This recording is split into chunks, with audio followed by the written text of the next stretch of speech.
I'm, I'm interested in figuring out interested in hearing from you about what you got from Gita. So go ahead and type exclamation mark. Please take your time to speak. I know it is a hard question to answer, so just speak your mind, and would love to hear what you have to say.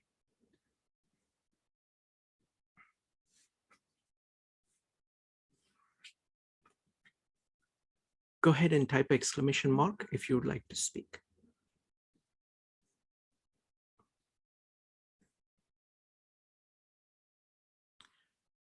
Yes, actually, if you have, folks, if you have any questions about this particular part, you are welcome to ask it. You know what, we can actually include both questions and this together, so we can go back and forth. I just wanted it to be a conversation. We have seen the value of conversations, so we'll start with Madhav. Madhav, go ahead. So today I had a thought, and the thought was, when I was trying to review the things that I've learned, is any of this true at all? Like, that's sort of a skeptical question. So my question was, knowing all that we know now after reading the Bhagavad Gita, should we go about this by assuming that this is the truth, and that this is the truth, and we have to find a proof by living through it?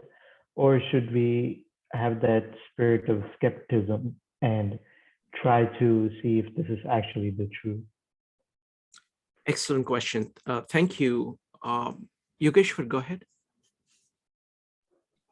Yes, so this actually depends on your own experience about this scripture itself. What happens is, if you have seen the truth in this, you will no longer have any questions for it. You'll be like, this was actually what I was looking for when we talk about truth. Because everybody's concept about the truth is totally different. Somebody is saying something is true, another is saying something else is true. So what I would say is that if you still have some questions, then experiment it. But then, you see, the thing about experiment is that experiment it in a way that, is it true or not? That means you'll have to change yourself. That means, where you're experimenting this, it's not your social life, it's not your family life, it is you that you'll have to experiment it with. So when you experiment it with yourself, that means that you are going to change in the process. Why? Because you are experimenting this. You're going to experiment with the three gunas. You have to know which guna is prevailing at what time. That is when you can know whether this is true or not. When you're experimenting it, what you should have in your mind is that you're going to experiment with it, but you're also going to change in the process. There's going to be a change that will come upon you. When that change comes upon you, accept it, because it's part of the experiment. It's part of the process. And there's also another way of viewing this, that this is true. This is what I was looking for. Now, this for the person who has seen the Gita from another perspective, that this is what I was looking for. There's no doubt this is true. For that person, I would like to say that, so don't stop there if this is true. Take it in within your life. Because what happens is, normally, like philosophical truths, like we know that some things are true, like philosophically, yes, maybe they're true. But then those things are just for the intellect. They just stay there in our intellect. We don't need to put them in our lives. Those truths are just, maybe if they're there, they will affect us. If they're not there, they will not affect us. But what the Gita is, to know whether it's true or not, you have to apply it within yourself. And even though you've known it's true, then you have to accept it within yourself. In both processes, you have to allow the Gita to submerge into you. That is when you will know what the truth is. Thank you, Yogeshwar. So the way I would, I think of this is that Gita throughout has a profound respect for individual mind and profound respect for anybody who is trying to ask any question about the nature of reality. So that is the most important thing. You can see how delighted, and Naneshwar does a very good job of commentary of how delighted Krishna is whenever Arjuna asks a question. And the question could be of form, you said this and it doesn't make sense to me. Why did you tell me that? You said this, but you also said this. How can this both be true? So any kind of questions are good. So that is core part of the tradition of Gita and Indian thought. Secondly, again, Krishna himself is interacting with Arjuna on this. And that's a very good model.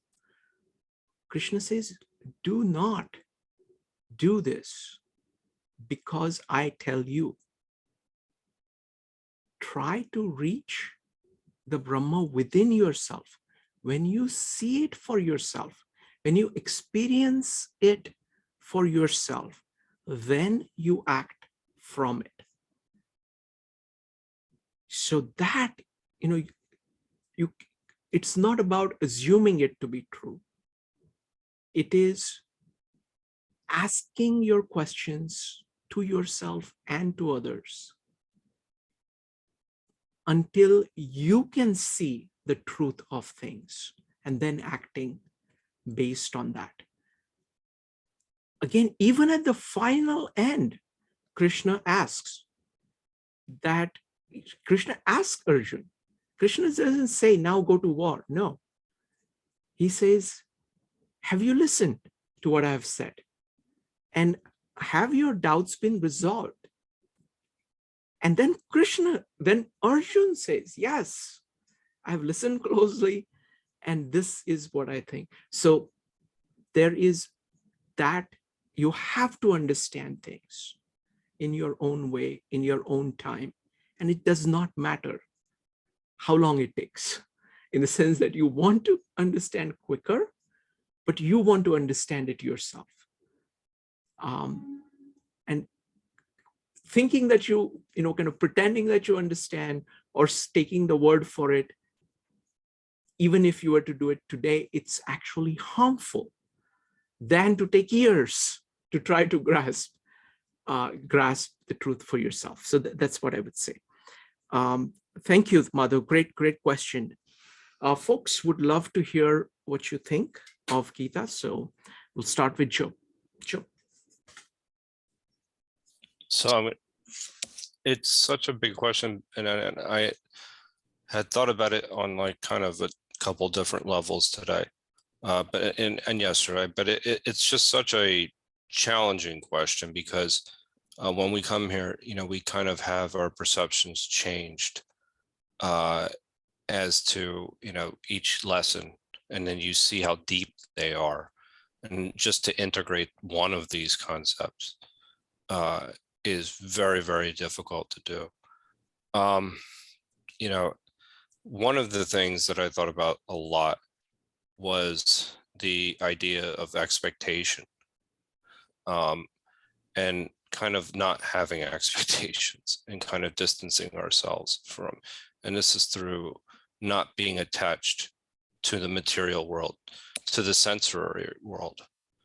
And I feel like ultimately what this is creating is a more, shall I say, faith-based approach to some other philosophies that I've actually adopted, which is one of them is Stoicism. It's actually much more deep. It provides me with how shall I say it, the spiritual aspect of it, something much deeper that transcends rational thought. So for me, things like even understanding things like Om or meditation, and how those, just how deep that, what saying Om really means, that is, something that will transform me.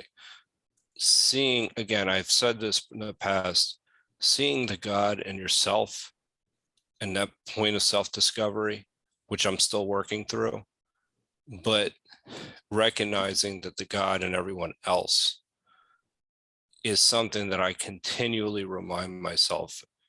And truthfully, that's been more powerful than any kind of therapy or thinking that I could have come up with, or rational thinking that I could have come up with, is because you start to see that we're all, we're all one.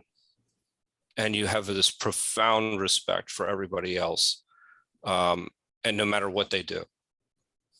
And so, for me, that's another area is that, just even going through the it gets deeper, especially chapter 13, when I was thinking about this and the concept of self, and that's where you kind of get into the metaphysics of it. But understanding the difference between the knower, the field, and objects, it's a baseline for understanding a lot of philosophy. But even it also helps you understand the center and the periphery in a much more deeper way. Those are my initial thoughts. I mean, if I were to say in the most practical sense, how it's changed me is that it's how I view other people, how I view meditation, and how I'm starting to look at life a little bit more like a journey rather as an attachment to things, which is when you're talking about relationships with people, that goes a very far way, especially if you're about to lose them. You look at it as a journey as opposed to, being attached to the forms. So that's a very, very deep thing. It also calls out a lot of my shortcomings. I think the closer you get to the Gita, the more you're really going to see some things about yourself that you may not like, or where you fall short. And it does help me with that. Wonderful. So thank you. Thank you, Joe. Great comments. Thank you. What I'm going to do is that I'm going to comment on whatever people are saying, because this is a chance for us to go through some of the key concepts and what we have gotten from it. So I will go ahead and make my comments. And Yogeshwar, after I'm done, if you want to add more things, if you want to elaborate on more things, please feel free to do that. Okay, so firstly, Joe, this is fantastic. The number of points that you put on the table here is just incredible. And thank you so much. I think the center and the periphery is the most powerful idea that you get from it. And the center, there is another way of looking at it. It's like center and the world, where world is shaped by the center. Periphery is when you get attached to part of this world so that it remains away from the center. So the idea of expectations, of attachment, holding on to things, it's all about focus on part of the world while turning your back on the center. The deep message of Gita is that center and the world are one. So the material and the spiritual are one. And it is one thing. You're seeing God in others is a good example. That means you're seeing Brahma in others, and you're seeing Brahma in yourself and in everything. It is when you take apart and turn your back on the whole that you are attached and you're going away from both the world and the center. You talked about faith and devotion and the place of rational thought. Gita starts with a profound acceptance of what is. That is very deep idea. And when people get attached to things, people's attention is fragmented, like most modern minds are, and modern methods of dealing with are. They do not focus. They don't ask the question, what is? What is reality? This is a metaphysical question. What is its nature? And they get focused on, they work on, their emotions are driven by, their thoughts are dominated by that, by the periphery. Again, it's a question of periphery versus the center. The way Gita handles the integration of emotion, thought, and action is an integrated way. There is bhakti. Instead of faith, I think devotion is a better word. It is your full heart, with the fullest of your heart, you're focused on the center. And consequently, you also have a devotion and love for the world and for other beings. And that devotion is completely consistent with the fullest use of your mind and rational faculty when you're trying to understand the world or the center. So there is an integration between reason and emotion here. There is an integration between the reason and emotion and action. The karma yoga, which is about doing the right thing. Bhakti yoga, which is your devotion to Brahma. And jnana yoga, your commitment to understanding the world and the center which is shaping the world. They're all together. The God in us, I think, is a brilliant example of all these points. Because when you say namaste, you're saying the God in me greets the God in you. Automatically, in that one action, you are not only looking at a person, the physical person in front of you, but you're also acknowledging the deep spirit in them and deep spirit in you, which is the center, which is the center that is shaping everything.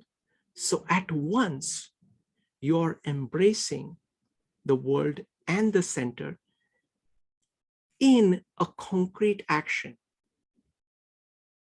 That is why it is as powerful as it is. Regarding shortcomings, I think the concept of gunas is very powerful. You understand what you are capable of. You are capable of focusing on the center and be sattvic. You are capable of being lazy and ignorant and turning your back on the center, which is tamasic. And you are capable of getting interested in, getting attracted to, doing things in the world while forgetting the center.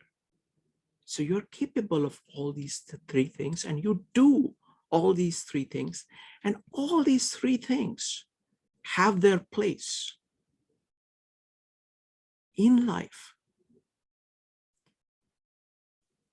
And it gives you a very good matrix to see what you're doing when, and what is appropriate and what is not appropriate. And the reason it does it is that it has established the center and periphery. Evanik was saying this yesterday, that the center and periphery has been the deepest idea for her, because she's able to say, is this from the center or is this from the periphery? Am I turning towards the center right now, or turning my back towards the center, or looking sideways, which is rajasic? Sideways is rajasic. So it is it is very deep in its psychology, which is these gunas.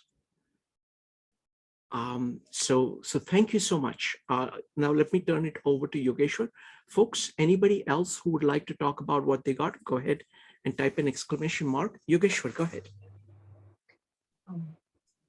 Yes, so basically about the gunas, last point that you made.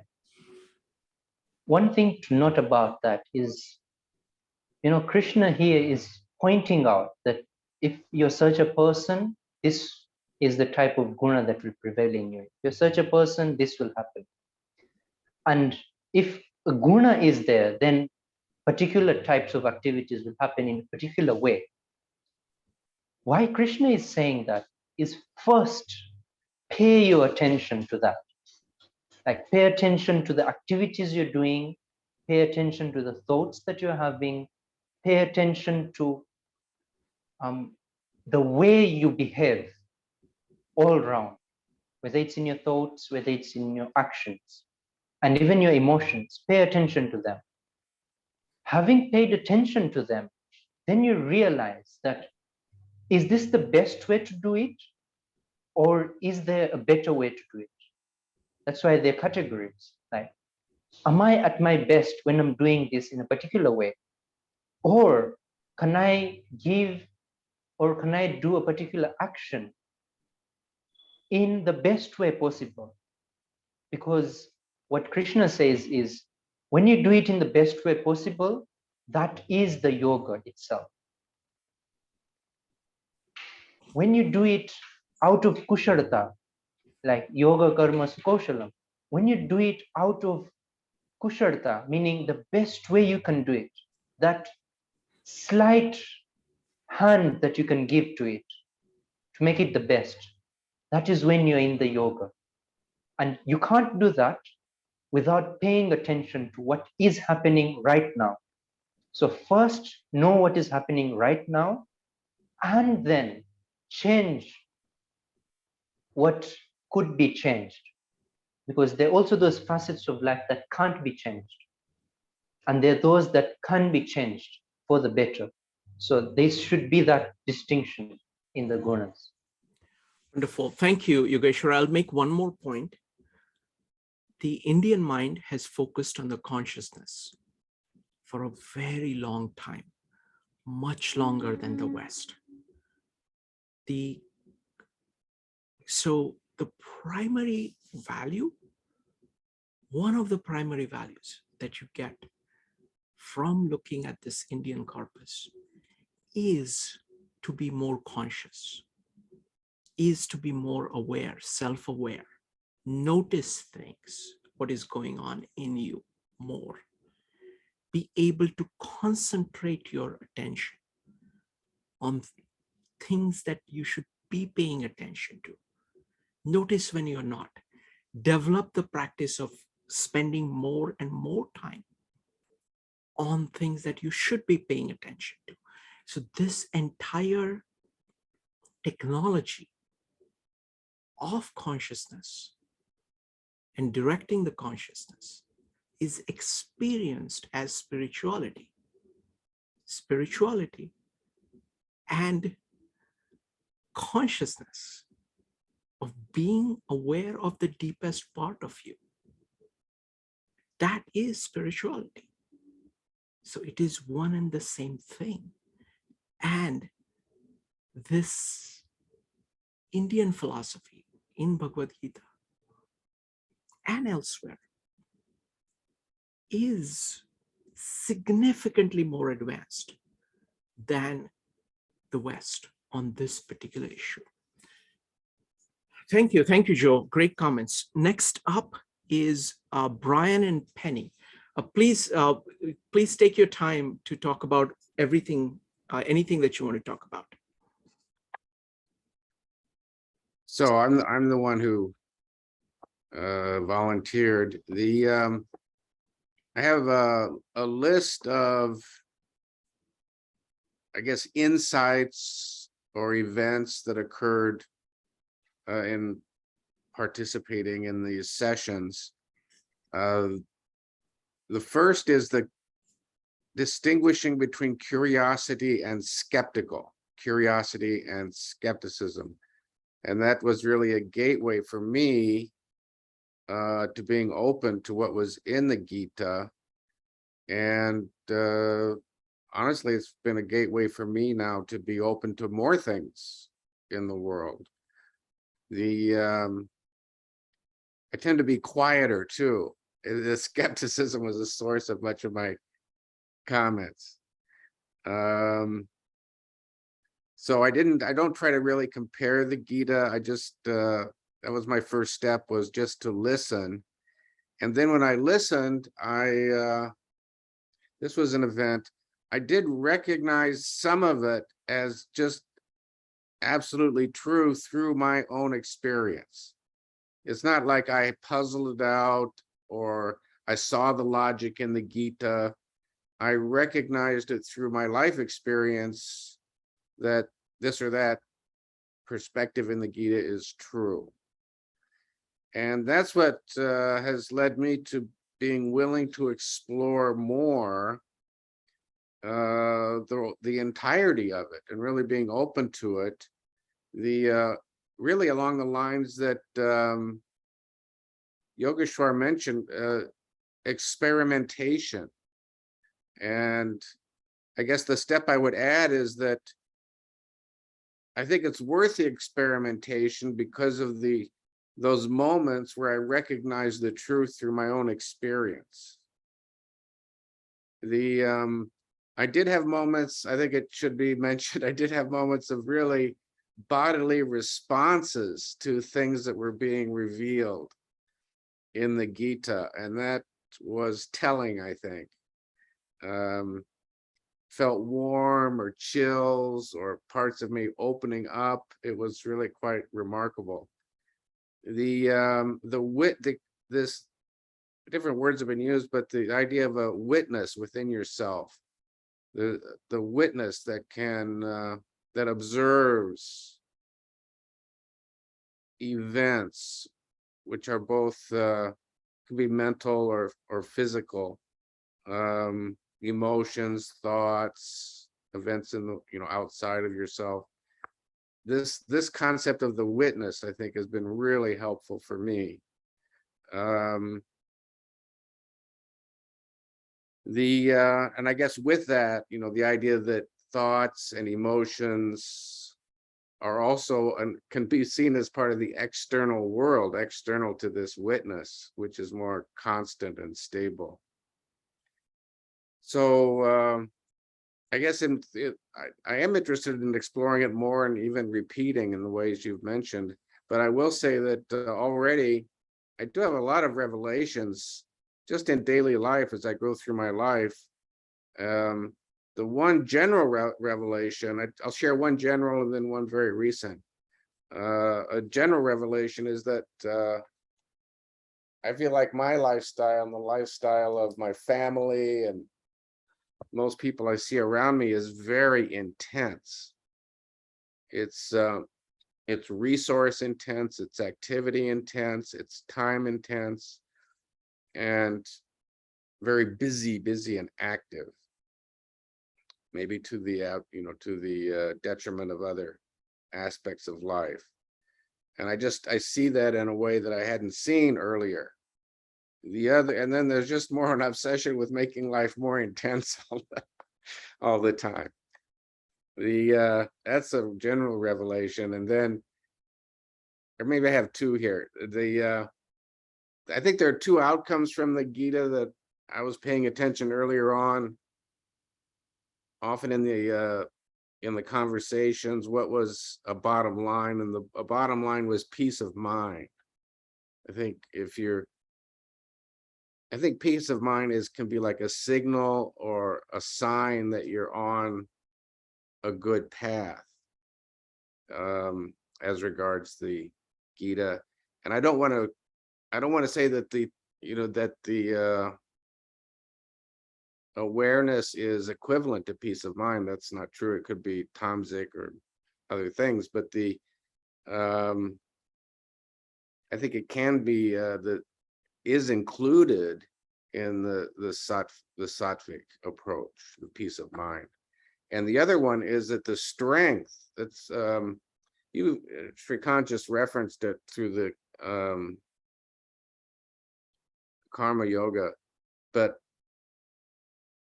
I think I would add the word strength to peace of mind, and that's something that's, I think, overlooked, that I feel hasn't been mentioned enough in some of the comments that are coming out of the group, is that you also can obtain a strength from this stability, this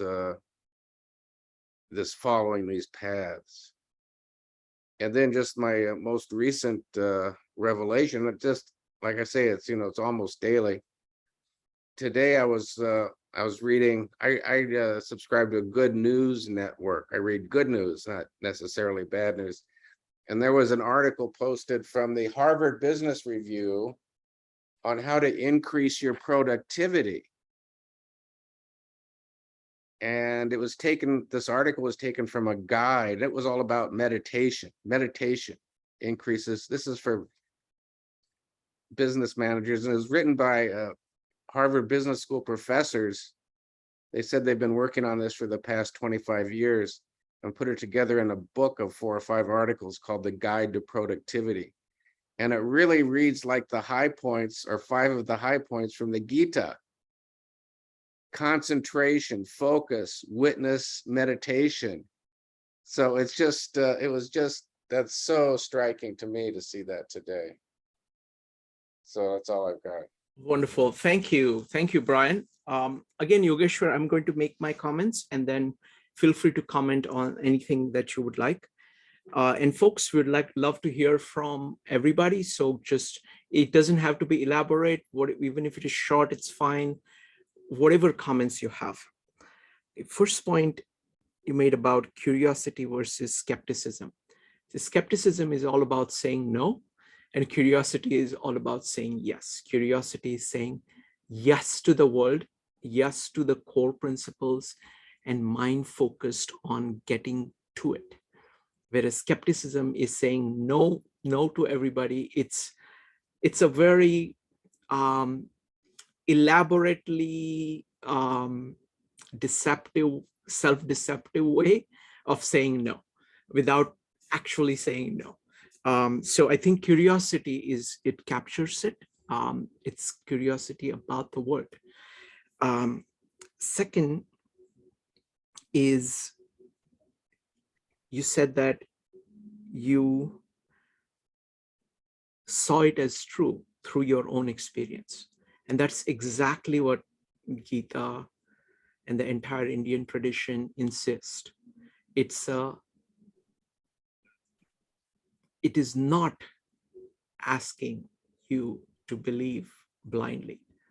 It is asking you to go to your own experience and act only from that. I remember one of the most stunning things that I read as a kid was work by Vivekananda. And Vivekananda was saying, is one of the greatest thinkers of the 20th century on this.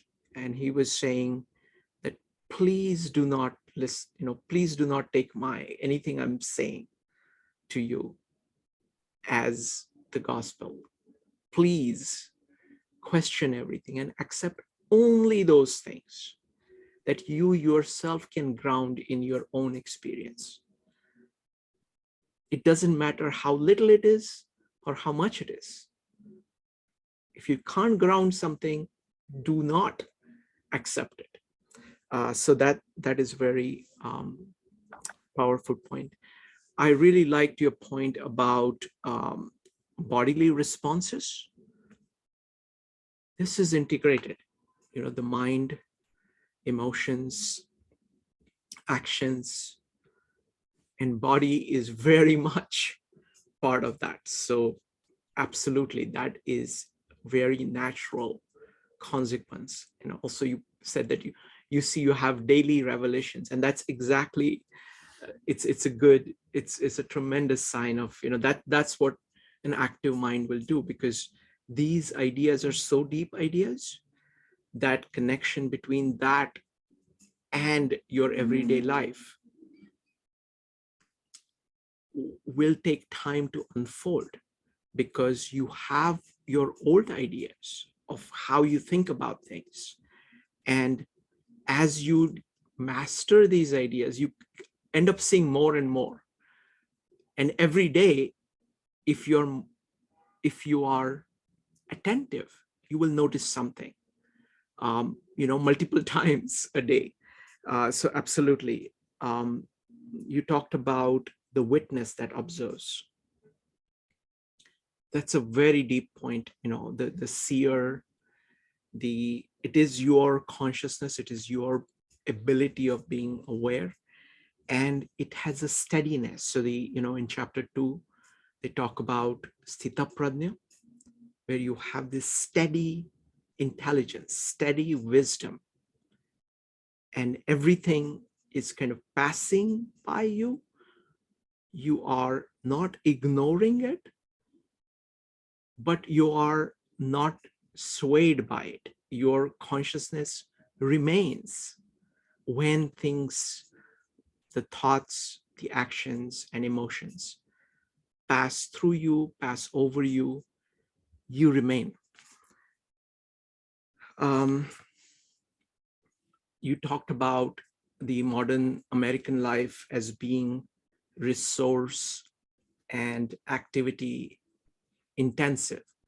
And absolutely, it is focused largely on the periphery, and not enough attention is being paid to the center. This is the same point that Carl Jung was making about the spiritual problem of modern man. We have been enormously successful in transforming our world, and we are gleefully in the process of doing that. And that is great. I love it. And that is the reason we have the long lives that we have. We have the technology that we have, so we can talk to each other like this, have the leisure to be able to do that. It's tremendously valuable. But in the process, we have forgotten to focus on our consciousness, our center. And as the Harvard Business Review is pointing out, that is what you need to do in order to be more effective, because what you're trying to do is to act from the center so that it is more effective.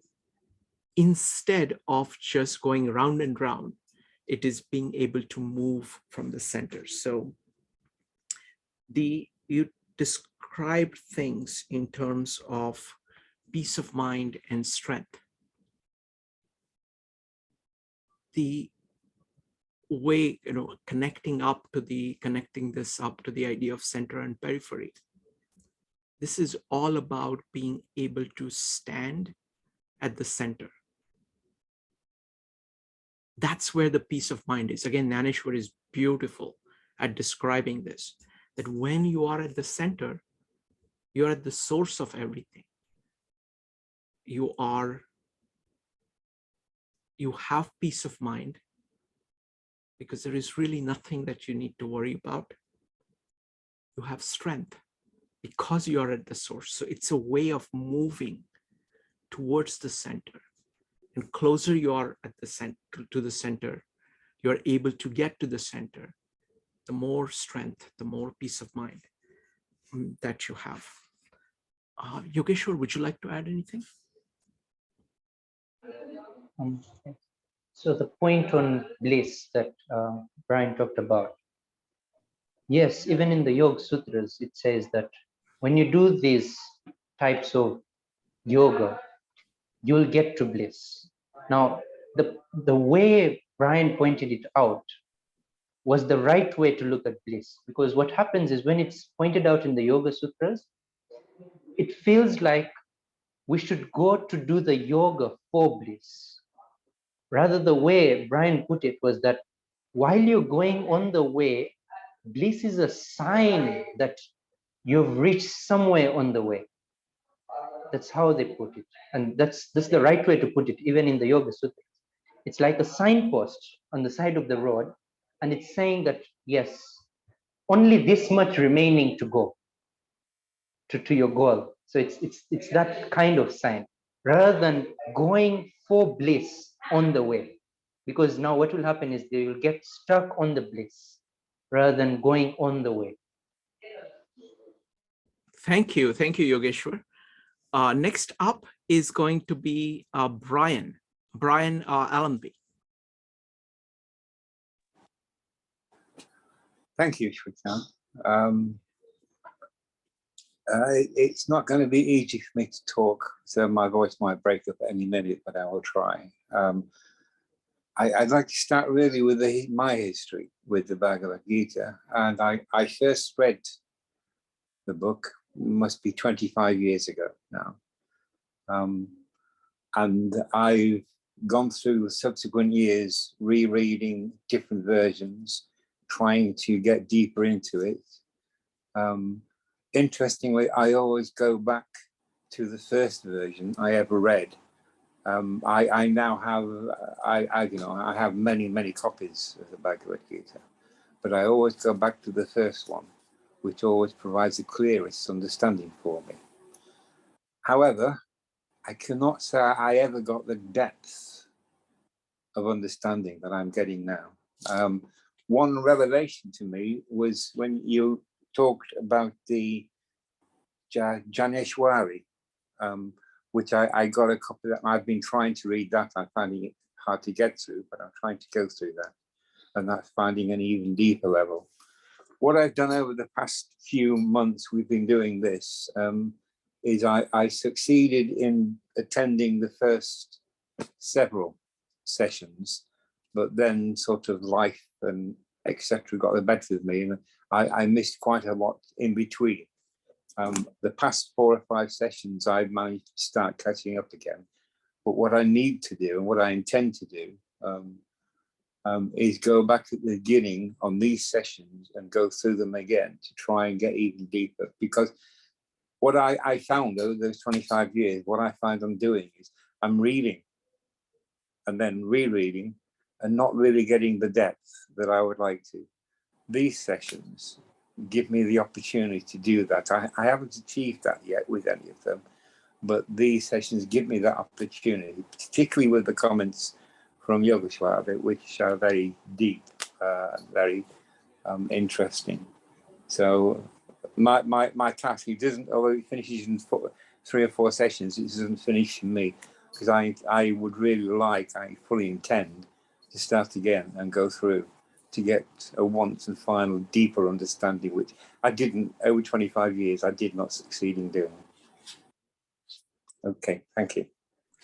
Thank you, Brian. Really appreciate this. And I know that when you say that you've studied Bhagavad Gita for 25 years, I know how hard you work on everything. So really appreciate your kudos here.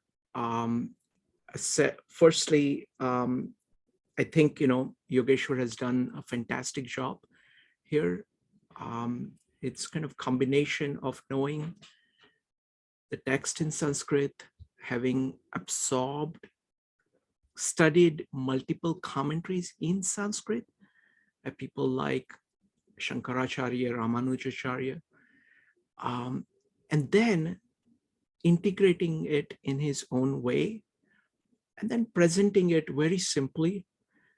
And that is the Indian tradition. Okay, I mean, like even Jnaneshwar, when he says, look, I'm talking to you, you have the Brahma within you. He's talking to his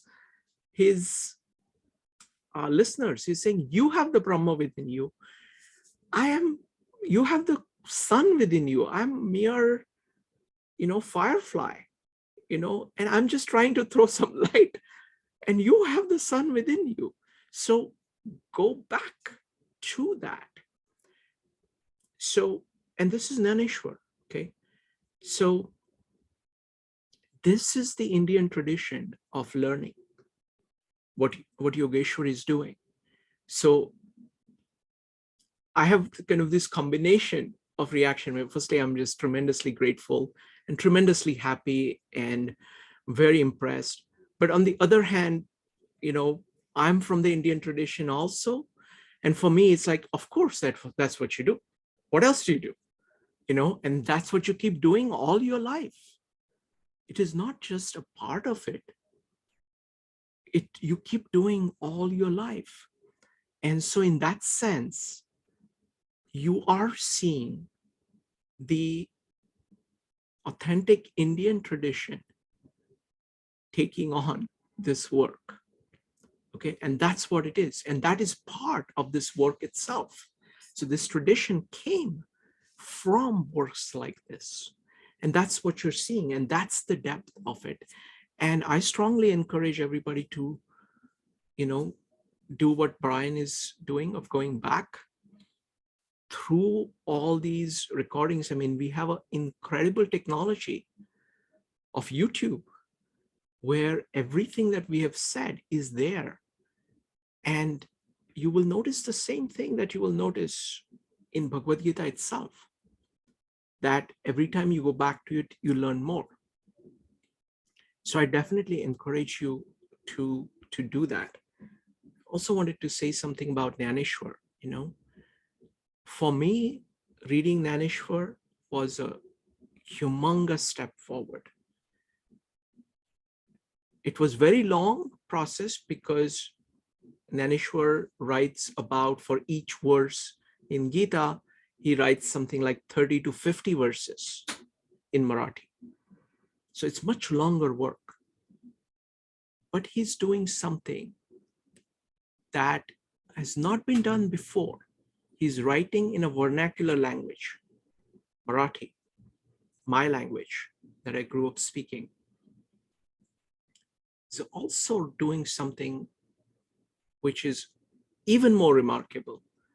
He is writing for people who cannot read. He expects people to listen to his writing and get the meaning of Gita. And he does it through a set of metaphors, connecting it richly with human experience, everyday human experience, in the simplest possible language. And he made Gita accessible to me. I don't know Gita well. Whatever I know, I learned a lot of it from Naneshwar. Partly because I understand the language, as Yogeshwar is pointing out. Some of this meaning is contained in the language itself. And you are constrained by the fact that you don't know Sanskrit. I know Sanskrit somewhat, maybe 85%, 80%, something like that. But still, it's not good enough.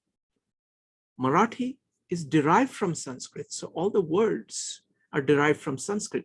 So it's very easy to backward engineer and figure out what is there. And Naneshwar is a genuine, great thinker of the highest order.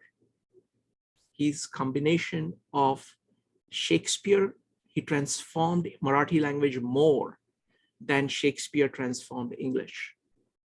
He is Martin Luther, who made the Bible accessible to vernacular speakers who could engage with it on their own. Naneshwar made it accessible to people who could not even read and write and had never been able to access these works, which were only in Sanskrit at that time. He is a philosopher of the order of Aristotle who actually demonstrates what it means to be Aristotelian, of how the world and the center are integrated in so many different ways. This is the idea of Advaita. That's what he does. So I also recommend Naneshwari to you. So there is a lot more that you can get from this, and I encourage you to do that. Yogeshwar. Actually, no comments. Okay, thank you. Next up is going to be Madhav. Madhav, go ahead. Yeah, modern day society, there's a huge emphasis on comfort and seeking comfort. And there's one story in the Mahabharata when Kunti has done a lot of penance and prayers, and Krishna Bhagavan comes to her and says, "What would you like?" And she says, "I want suffering." And he asks, "Why?" "Because when I suffer, I call for God." So my question is, what is the role of suffering and actively seeking discomfort in the path of spirituality? Thank you, Madhav. Yogeshwar, go ahead. So one thing we need to realize there is that the suffering Kunta was asking for was because, like, physically, when Krishna sees that something is happening with the Pandavas, he comes and helps them physically. And that is the love that they have in between them, the Pandavas and Krishna himself. So what Kunti was actually asking for is, you constantly stay with us. Yeah. So get to to that level whereby I want to ask for you, like I want you to stay in Hastinapur. Now I can't directly say that stay with us because we all love you that much. What I would say is that because now you always come when we're in suffering, so I will ask for that. I will even ask for that. You get the point? Like I will even ask for that if I am getting you with the suffering. So, because the suffering won't weigh that much for me if you are here. The main point I see from that story of Mahabharata is that look for any way to ask for Brahman, any way that you can get. If you get Brahman, everything else will weigh much more less than when you get Brahman. That is how I look at that story. Thank you, Yogeshwar. Folks, if you would like to, I would really love to hear from everybody on what they got from Gita. It could be very brief or it could be long. It doesn't matter. Would love to hear from everybody. Okay, so please do type an exclamation mark if you've not already done so. Next up is going to be Brian. Go ahead. Okay, this time it's actually me. Penny, go ahead. Okay, and just a few thoughts that I had. To me, I found it a real awakening because it was presenting a very different worldview. Parts of it were similar to what I had. have a Christian upbringing, but parts of it were quite different. And I just thought, I was impressed that it seemed to be like a kind of a universal way of looking at spirituality. One of the things that bothered me about Christianity was that, you know, everybody who didn't believe in Christ was condemned. And it just made no sense to me that, you know, God was going to condemn all the people in China and Africa and every place else if they had never heard of it. It just didn't seem to make sense. In this way, though, I think, I mean, the way that they look at it, I think, is kind of saying too, like, everybody, I mean, everybody's kind of part of the system, and whatever you believe, you know, who your God is or something like that, you know, I will come to you in that form. So basically not saying, you know, well, you have to believe in Krishna, but I would say it's whoever you are when you're seeking spirituality, then that's going to be, he's going to respond to you like the universal spirit is going to respond to you in that way. And I thought it was, to me, it just made each person seem very important again, and like a fundamental part of the whole universe, where I think in the West tend to look at some people as more important and some as less important. And if you haven't achieved a certain amount of, you know, fame or money or whatever, then you're not important or not as important. But this way, I mean, everybody is important, everybody can contribute, and everybody has the potential, you know, to develop their spiritual self. And I was thought, you know, with the gunas and some things like that, to me, it helps sometimes to try to understand what's going on in the world. Because a lot of times I look at the way people act and I would just, it just was incomprehensible to me why people were acting like that. But, you know, if you kind of look at the three gunas and stuff, and you start to say, oh, well, you know, that person is under Thomas, or, you know, that's why they're acting like that. And so it was a new way of looking and kind of understanding the world. Wonderful. Thank you. Thank you, Penny. I want to say a couple of things. Firstly, this dignity of individuals is a huge issue. The second is the universality. It's also a big issue. I want to point out something else. I mean, one of the things that we have done here, and partly it is the culture of the 52 living ideas, partly it is Yogeshwar, partly it is me, is we have tried to make Indian ideas accessible to Western audience here. It is not easy to do. Most of the commentaries that you will see on Gita, though they are very deep commentaries, do not relate to the Western audience directly. And we have gone through, I think Yogeshwar has done a tremendous job. You can see the progression of his ability of doing that go up from meetup to meetup. I have tried my best to connect it up with Western ideas, with Western religion, with Gospel of John, with with philosophy. And I think we have succeeded to some extent. Now, the interesting thing is that, when I read the Western corpus, when I read the Gospel of John, and I'm trying to say, what was this intended to mean? The fact that anybody has a right to be a child of God. It is a similar idea, though it is expressed in a different way.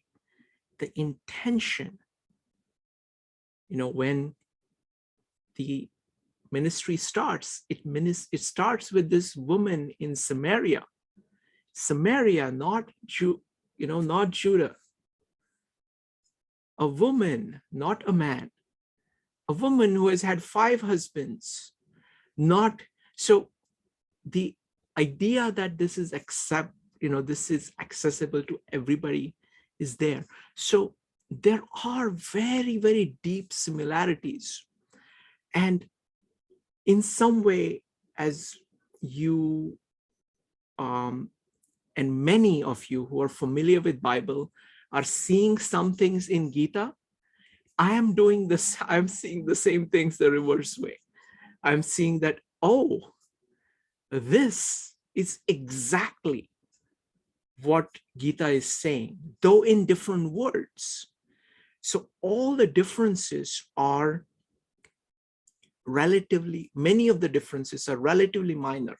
They can be interpreted and to mean that, okay, this is not accessible to, but when you read it as a whole, the message is actually very, very similar in so many different ways. I mean, the way it is presented is different, that you can, if you ask for forgiveness, you will get it.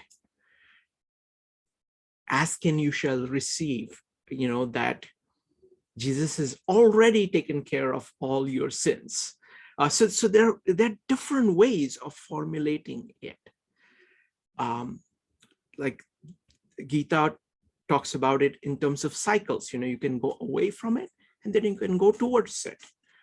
And that is completely up to you. So these are different ways of thinking about the same thing. And it is these similarities, which is what I have gotten most from. So folks, we'd love to hear from almost everybody if it's possible.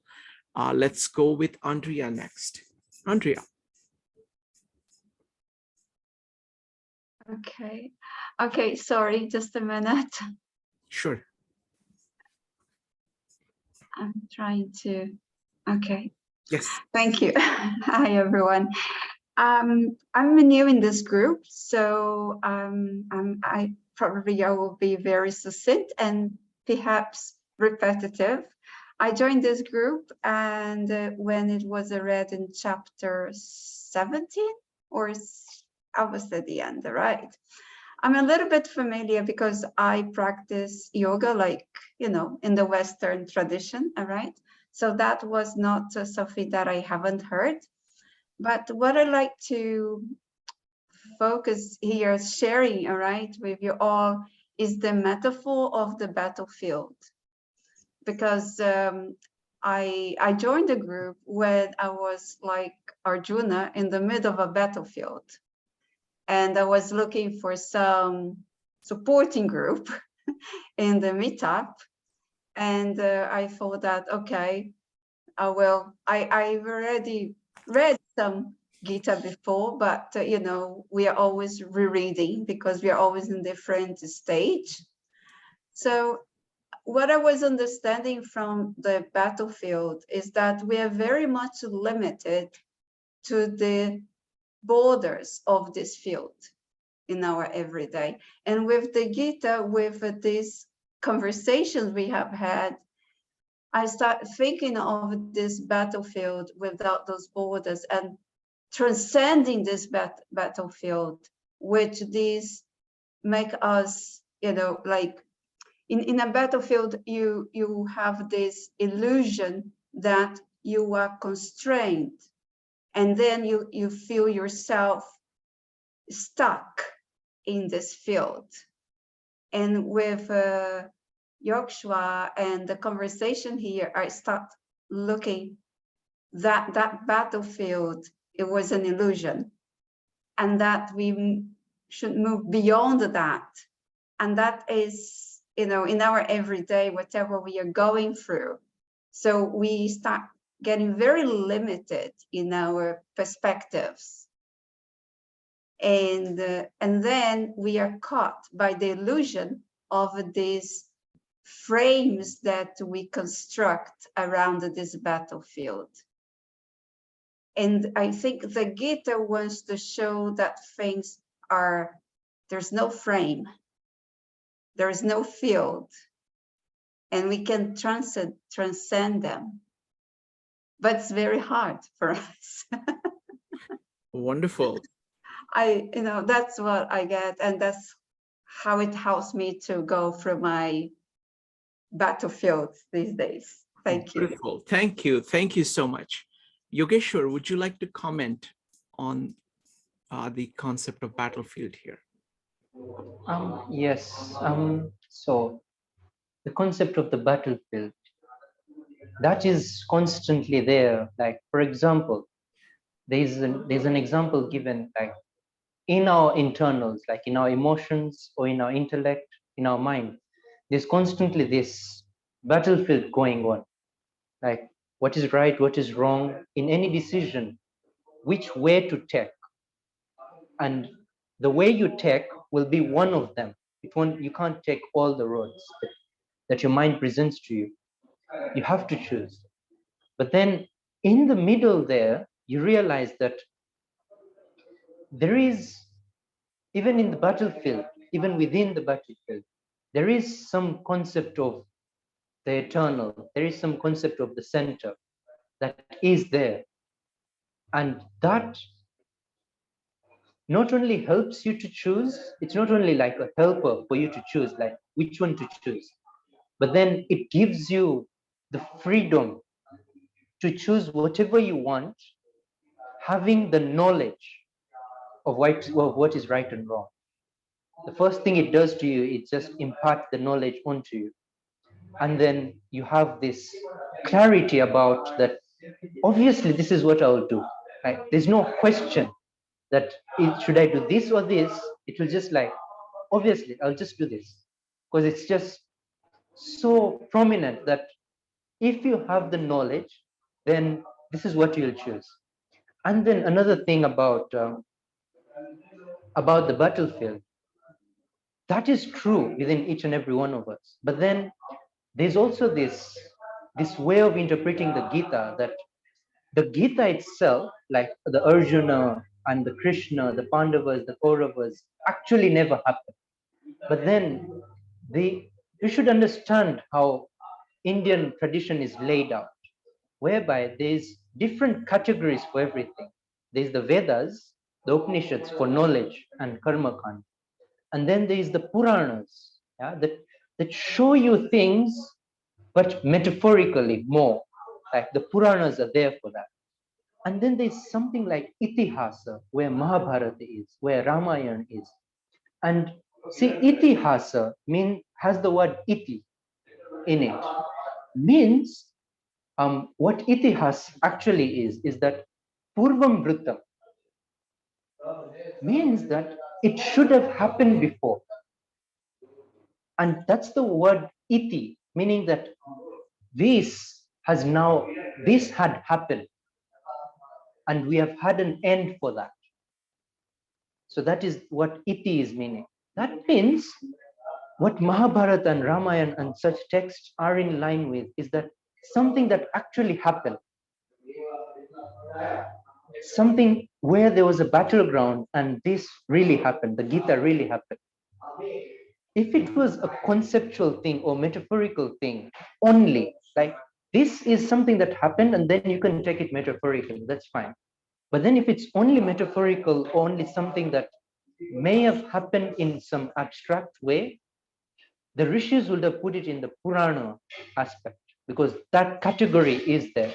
And if something is truly metaphorical, or something happened in truly abstract way, then the Puranas are there. But if it's put in the Itihas, it has that name for a reason and that category for a reason. So it's Purva Vritta. Thank you, Yogeshwar. So Andrea, I really like your observation about battlefield, because battlefield is the context of Gita.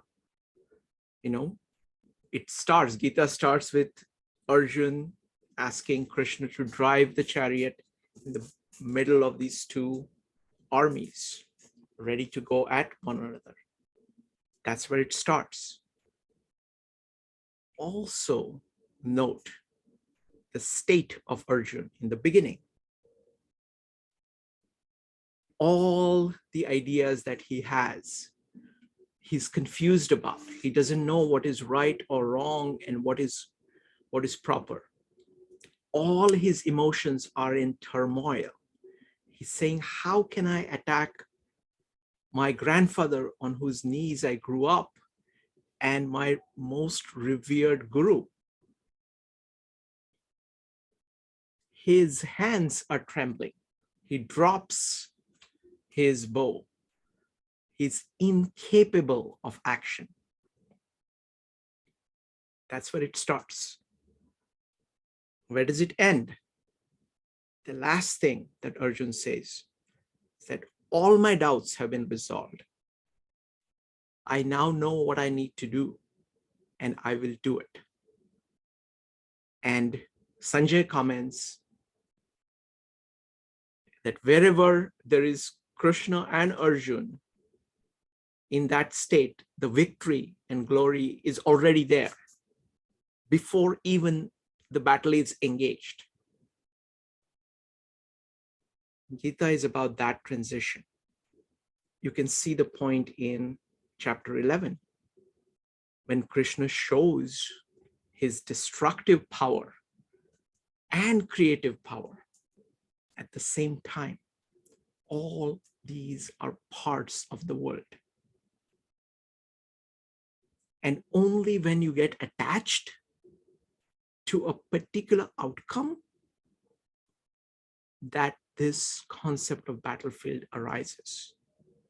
When you are looking at it from the center, regarding all of the world as a manifestation of the center, you see it's a very different perspective, and it's a point of immense strength from which you do the right thing. And it says, Karmanne vadikaraste ma phaleshu kadashanam. That means you have the right of doing the right action, but not the right over the fruits of it. And that is the solution. It is a virtue ethic. You do that. So I think battle actually captures it. And look at how beautifully it is presented. This entire philosophy is presented in this context of the battle. Wonderful. Thank you. Thank you, Andrea. Really appreciate it. Next up is Marco, followed by Paul, followed by Joe. And I encourage everybody to just talk about what they got from these meetups. Even if it's a short comment, you're welcome. Marco. Yeah, what I liked about the Gita is that it gave the power to the person, and also instead of and also that that we are the ocean, and I mean we're also the waves and the ocean, but we are the ocean, and also and also the eternal, seeing the eternal in everything. Wonderful. Thank you, Marco. So this analogy of the ocean, which Yogeshwar used beautifully again and again, I think is very, very powerful. We think of ourselves as a salt crystal with an identity which is separate from everything else. And we get attached to that. When we enter the ocean and become a drop in that, you understand the commonality of everything, and you are at the center at all times. And it is a point of tremendous strength or power, as you were saying, because it is showing you that tad, the idea is tad tvamasi, that you are that. So that is Brahma. Tvam is Atma, and you are that. Atma is that. So thank you. Thank you very much. Yogeshwar, would you like to add anything? No comments. Okay. Next up is going to be Paul. Folks, go ahead and type ! if you would like to share your thoughts. I especially encourage David and Jyoti if you have not already done that. Paul, what did you get from your reading of Gita, and how did it change your life? Thanks for giving me a chance to comment, and I will keep it short, Shrikant, in deference to the people who really stuck through and studied. And I think they were very lucky to have you, Yogeshwar, as well as Shrikant, because one of the things this reminded me of is, well, like Brian, I have a long history of trying to understand the Gita, I would put it, going back to same distance in time, and people like Ram Dass, who I really admired, people who brought these concepts to the West. And then I tried to go back, because that interested me, to the source teachings. And it was very hard for me to really absorb or get much out of. It was just a whole different cultural context. But Shrikant shows us how we can look into the sort of covers of the rituals and I tried to do that over the years, and I would come back to it. And I kept coming back to it because I would meet people like Yogeshwar, who I thought, they're so devoted and they're so knowledgeable, and this guides their whole life. I have to understand this. So, and my overview concept of what the Gita means to me is this reminder I keep coming back to, that I need to, because the whole fall of religion in the West and all that, what it leads to is not just a focus on the periphery, but a belief that there is nothing but the periphery. And this idea of a center that is a divine spark, that's sort of like a scientific no-no. So, I mean, in some ways of looking at it. So, but I was never comfortable with that. And I thought that was a misrepresentation somehow in my heart. So I can come back to the Gita, and every time I come back, including this time, I see more clearly how it can show us that. And it doesn't matter if we completely accept whether it was historical or not, or we can't accept all the cultural trappings, because if you can just think when you're in the supermarket, that person next to you has this divine spark that you share, and you can sort of study that and grasp that, and it's like mind-blowing. It's like radical. It's intense. And that every word, words like love, are so much more than the word, that there's this huge suite of knowledge that can't be captured by science that's there. That's what the Gita reminds me of.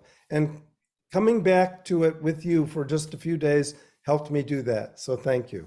Wonderful. Thank you. Thank you, Paul. Really appreciate the comments. I will say two things.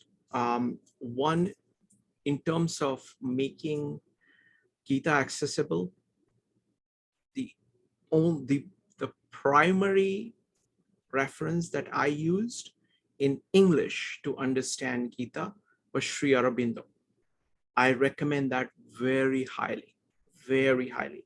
Both his translation, and especially his translation has all these footnotes. If you get an electronic version, I'm sure it's there in the paper version also somehow. But he really explains it, and he grew up in West and then went back to India. So he's able to make these ideas accessible. So I would recommend Sri Aurobindo as a resource. His Gita, just his Gita translation and his notes on some of the terms. So that's what I would recommend. And really appreciate your kudos. The most profound thing you said was that the modern world has forgotten the center, that they think that there is only periphery.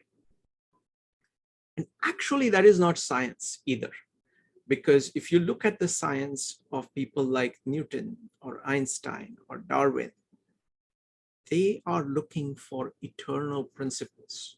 They're looking for eternal principles that shape everything. What modern mind has done is that it has focused on trying, firstly, the focus is not on science as much as on transformation of the world and transformation of the particular thing. People end up siloing their attention on this particular thing that they're trying to do and put all their energy, all their thought into that, and lose the ability of actually seeing connection between the particular thing they're looking at and the whole. As a result, it is fragmented. So interestingly, when you go back to things like Gospel of John, you find that integration there. It is very much, there is the center there. When you look at Newton, there is very much the center there. When you look at Aristotle, there is very much the center there. So it is the modern approach. And you're right, because if you lose the center, all you have is the periphery, and you're always looking outwards and away from the center. Also, it leads to a crisis of morality, because you can't have morality without the center. It leads to a crisis of knowledge, spirituality, and you can just keep on adding things to that. So thank you very much. Really appreciate that. Folks, if anybody else wants to comment, go ahead and type an exclamation mark. I was wondering whether, Jyoti, did you want to say anything? Okay, I don't know, I'm not sure. Jyoti, if you'd like to say something, you can type exclamation mark. Let's go for seconds. Feel free to go ahead and type an exclamation mark. I know that Yogesh will need to leave in a minute, but we'll continue this. I'm happy to talk. We've said many things. Jyoti, go ahead.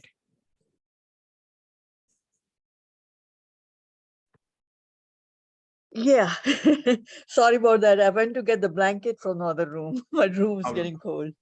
I can say one thing, that I have become so self-reflective after listening to your presentations, 18 chapters. It has made me a very serene kind of person. I think twice before talking. I eat my ego up, and I know I'm doing that because I do feel hurt, and then I get over it fast. What I liked the most about your presentations was the self-appraising system that that I never knew of, those 3 gunas. I'm always asking myself when I'm doing some karma, where I am, what guna I am doing. And I quickly checked myself, and I said, in order to reach the swastik, I have to now think carefully whether I'm doing it with some intention for myself or I am doing this to reach Brahma in myself and in others. And I think the whole concept of Brahma was new to me. I thought that was like reaching God, but that's not what it is. We all have, Brahma is within us, and that's what it is all about. And that concept was never, I mean, it was never told to me in so many words. So I am basically very, very respectful and very humble. And I say that to you, that thank you so very much in doing this for us. And for me, I have increased my insightfulness and I feel blessed. I feel like early in the morning, when I'm doing my spiritual rituals and what have you, I said, this makes more sense to me now because of Yogeshwar. And I thank you a lot. And now I'm going to continue a little bit. Please. And few things that I grew up in a Hindu family and they come very naturally to me because I've been the concept of detachment and expectations and what have you. But I think the detachment is still very hard for me because I'm dealing with the universe, with the world, which has so many problems. Those problems do come to me and I have to seek some kind of action. And detachment is not always possible if I'm taking some action. And if I have to take an action, not only when I'm taking it, but I have to take an action. I can't take a backseat. I have to be in the forefront and I have to advise people. I have to chalk out a plan for them. You just can't do it with detachment. That's my only thing about Gita. Expectations, yes, definitely. And I'm happier by dispelling the expectations from my life. So these are the few things that I'm still working on, but I'm so glad that we had Yogeshwar in our life. And also I will say one thing, that this group became very close to me spiritually. And for a long time during these sessions, I did not feel alone. I felt like there were people on my side. So, I only have positive things to say. I don't talk. I try to get soaked in as much as I can so that I can think about them later on. And I like the comments everybody makes here because they also open my eyes and they are like a chapter in itself for me. So thank you, Shrikant, for arranging all this for us. Thank you. Absolutely. Thank you. Thank you, Jyoti. Thank you. So I'll comment on a few things here. Number one, because Jyoti is from an Indian background, this feedback is very important and it is pointing to many things. It is not just that you are from the West and people are from India and they get it. No, actually what I found is that most Indians do not get this. I was talking to Yogeshwar about this. Most Indians actually do not get the depth of Gita. And what they have are some ideas that are derived from it, but they are much more derived ideas. They are forms. And in some ways they have actual words, but they don't have the meaning behind the words. So you get some of the ideas that are absorbed naturally as you grow up, but the deepest of the ideas and how they are put together, you never get growing up. So it was a big discovery for me. And I'm sure, many people who studied Gospel of John with us made similar remarks. So that was first point. The second point is that of being increasingly self-reflective, noticing what gunas you're using. I think that's a tremendous, tremendous use of Gita. Because it focuses on consciousness, it gives you the tools. And it gives you the tools not as saying, okay, this is how you do it, because you see them used in so many different ways. Notice how many different times Krishna talks about gunas. First about food, then about bhakti, then about devotion, then about work, then about yajna. There are just so many different angles of coming at it. Next one, I want to talk about Brahma. Most modern thought is dualistic. It holds that spirit and matter are separate. So Brahma means spirit. It is not there in matter. That's how it is. That's how most modern people think. Or sometimes they even say there is no such thing as spirit. There is only matter, only billiard balls bouncing against one another. What Gita is doing is that it is profoundly Aristotelian in this sense. Aristotelian in the sense that there is a unity between concepts and percepts. There is a unity between spirit and matter. And spirit manifests itself through matter. And matter is made through and is sustained by spirit.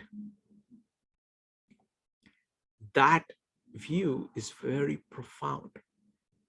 And that's what Gita does. So thank you, Jyoti. Next up is going to be Joe. Joe, go ahead. So, and I guess, and I do want to express my appreciation to both you and Yogeshwar for taking us through this journey. I think it's going to reach many more people than the ones that have just been showing up. It's going to be very helpful. One of the things that has also been interesting to me in really learning this is the distinction in duty and how duty is viewed in the Gita versus how duty is viewed in modern society. Like in the sense that you're obligated by some external source to do your duty. But for here, the Gita, it's like, it's part of you. It's integrated with you. It's something that you do and embrace. And it's something that you arrive to, like, this is my duty. And you understand why you're fighting the war in the first place, but you're embracing it. And that's a very different concept than the way, and David and I asked questions 2 weeks back to back, the same kind of questions.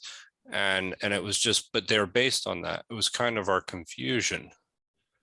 It was kind of like our confusion with understanding what duty meant in the West versus what duty meant in the Gita context. And I think that was a very important point for us to understand, because it's also, it gets much deeper when you're embracing something that requires a journey.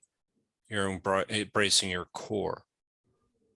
And so I think that that's just that was something that has come up with a lot of people that I've spoken to the Gita about. They felt like it was more of a duty ethics, kind of like our role ethics kind of. And I said, no, it's nothing. It's not like that. It's very different. So. Yeah, so what I would say to that is that I think the best idea that throws light on this is Paul's observation that the modern times doesn't hold that there is a center. So all shoulds come from the periphery.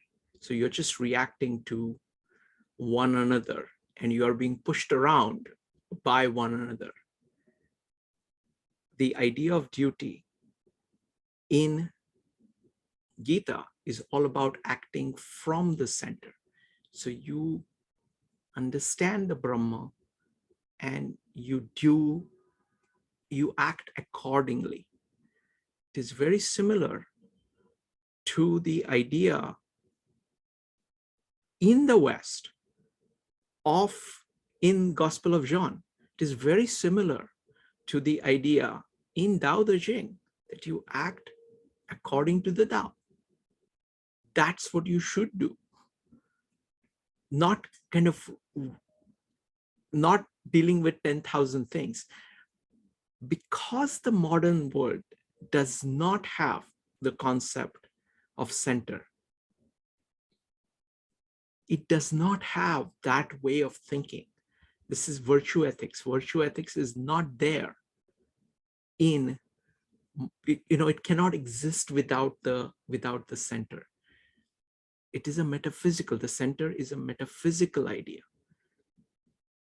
Metaphysics is regarded in modern thought as a faux pas. What are you ancient to be talking about metaphysics? And that's what the idea of center is about. Great observation. Go ahead and type exclamation mark, anybody, if you want to add anything. This has been just so amazing discussion. I really like all the comments that everybody had. And Paul, go ahead. Yeah, just to follow on that, I want to go back and watch the one that you did that covered the part where Krishna reveals himself to Arjuna. I want to hear what you guys talked about that day, because this discussion reminds me of it, because back to the supermarket, like just this thought that the person next to you is Krishna, is all of those things, is the impossible universe all exploding if you could see it in a spark of consciousness. And that's the part that like they say to you what you said, the Western certain schools will go, oh, there, you're in some historical antiquity, imaginatory state. But I believe that that's a more realistic view of what the universe really is compared to all our little shields and intellectual concepts and language words and everything. That idea is closer to reality.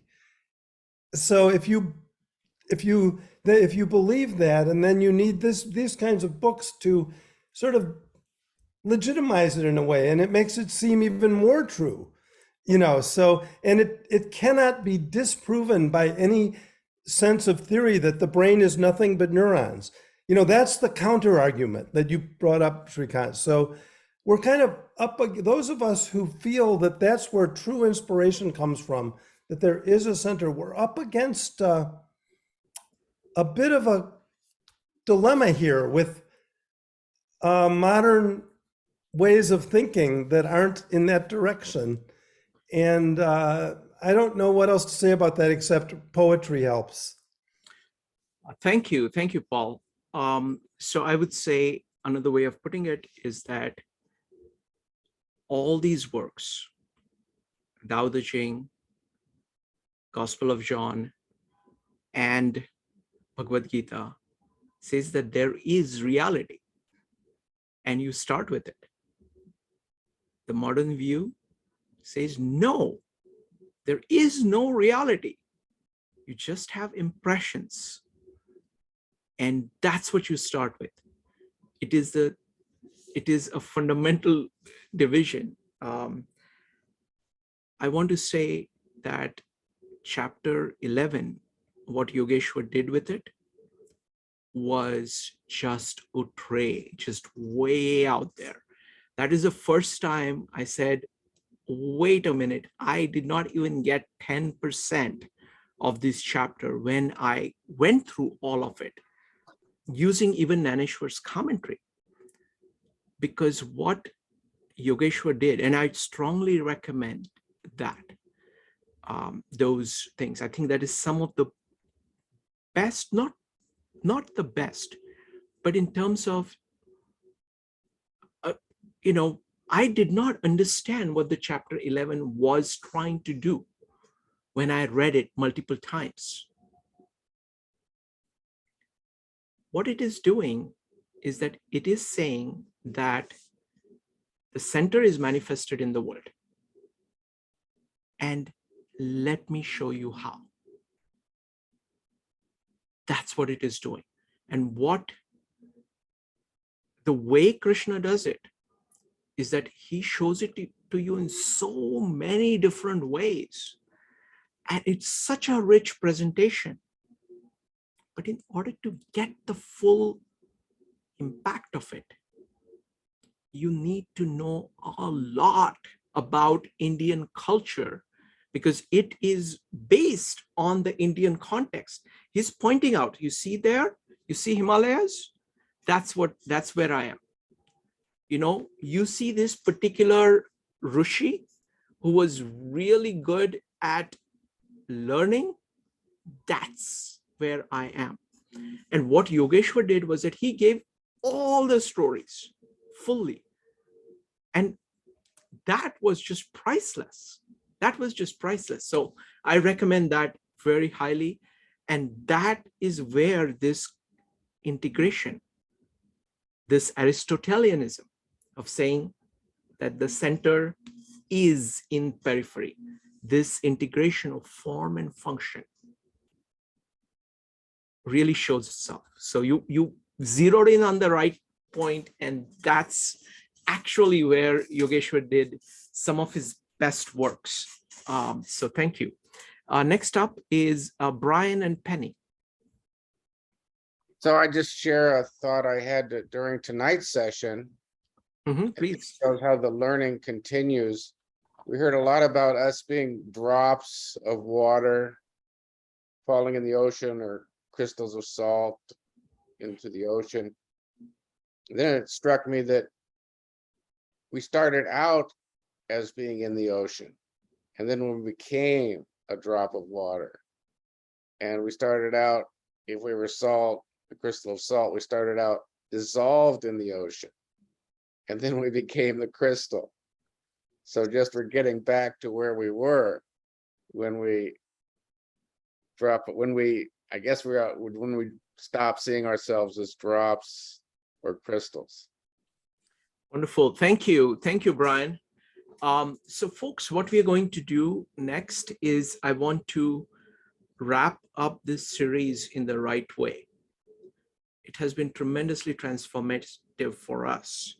And I want to now start consolidating everything. Today, everybody spoke about what they got.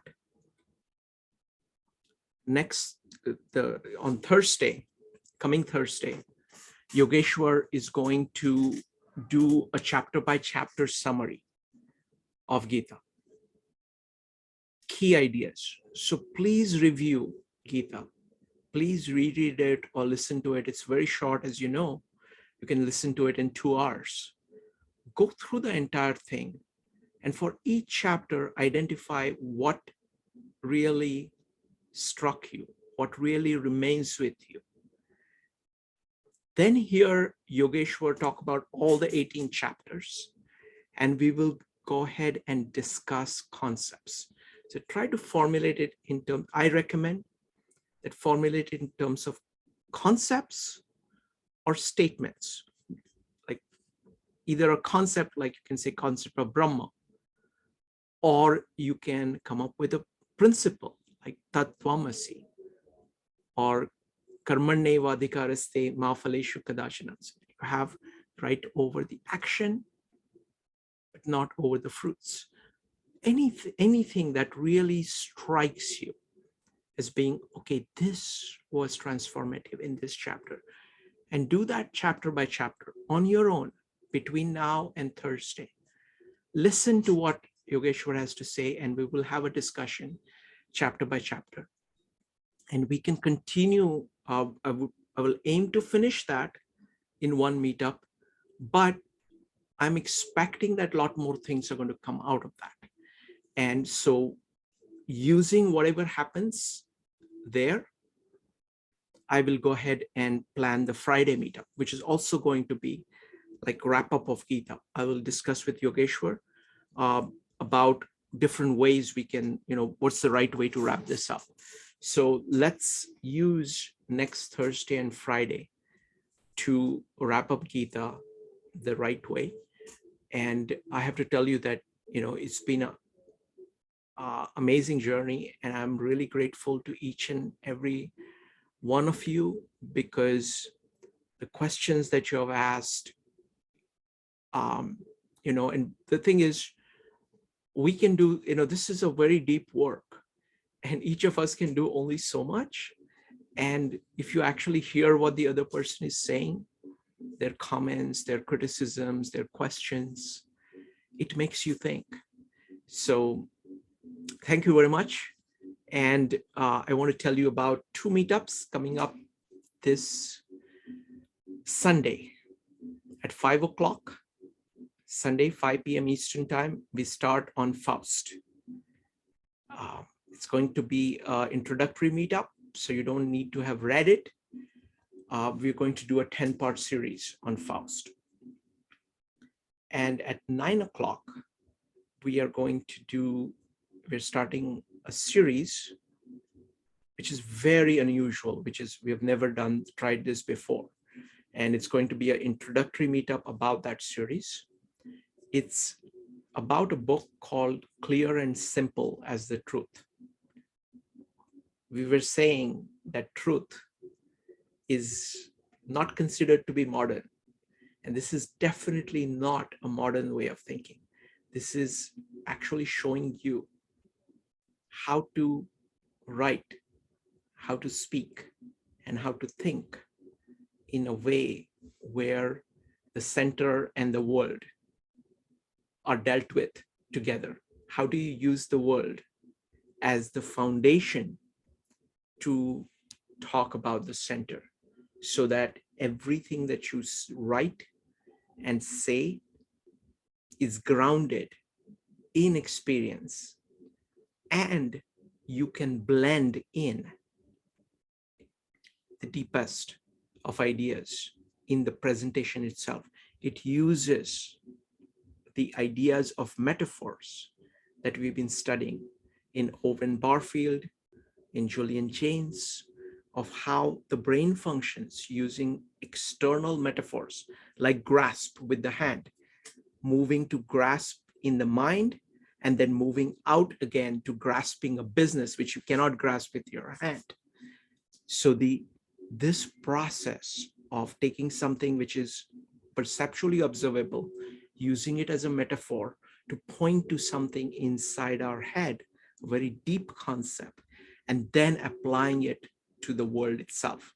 Great example of that is chapter 4 of Gospel of John, with the scene with the Samaritan woman, where water, food, harvest is used to ground the ministry of Jesus, of saying how, what is the soul and how do you perceive it and what does it take? It talks about all of those things using water and food and harvest. This book is about how you can do that. What is the process of doing that? This is the style used by people like Mark Twain. This was developed in 17th century France. Declaration of Independence is a good example of it. Much of great science writing, like Newton's optics, Lavoisier's elements, are great examples of this style. And what we are trying to do, what I am trying to do, is to learn the style, which is very, very hard thing to do. It's a style of thinking, so you have to change the way you think. And it will change the way you speak, and it will change the way you write. So this meetup on Sunday at 9 p.m. is an introduction to that book. So you can decide for yourself whether you want to acquire this style. And if you do want to acquire the style, I'm going to start the meetups on Thursdays as soon as we're done with Bhagavad Gita. To do that, it's not going to be recorded. We're just going to go ahead and do the practice exercises. It's a how-to book. It's first half of the book shows you what the style is. The second half of the book, it's called the studio, which gives you a set of exercises to actually build that style into you. And that's what we're going to do for it. But Sunday, come, see what the style is, and then decide whether you want it in your life. All right. Thank you very much. Good night, everybody. Bye.